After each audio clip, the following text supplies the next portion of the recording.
Troy, you teach about the difference between times and seasons. What time are we in right now, would you say? Oh, my goodness.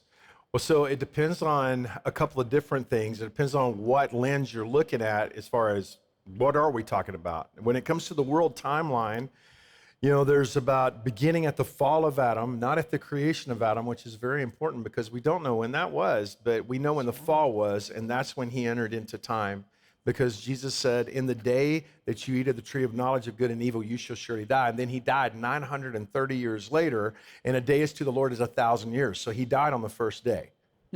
Okay? So there's about basically 2,000 years from Adam to Abraham, 2,000 years from Abraham to Jesus, 2,000 years from Jesus until now, which puts us right at the end of the 6th day on the timeline, which tells me we're about to enter into the 7th day. Jesus is coming back soon, the day of rest, the millennial reign. Yes. Hallelujah. So he's coming back soon. But there's all different kinds. The Bible gives us all different kinds of clocks and times and seasons.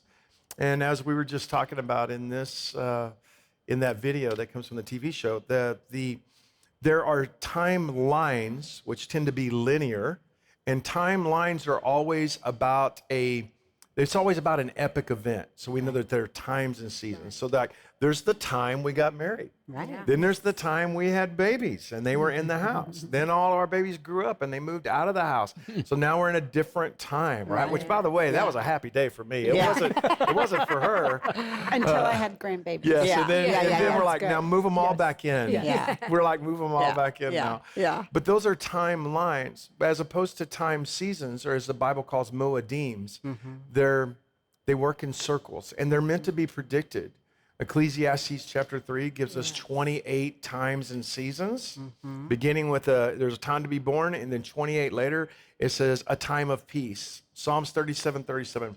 Mark the perfect and upright man, for his end shall be peace. Wow. So that is actually telling us predictable times and seasons within there.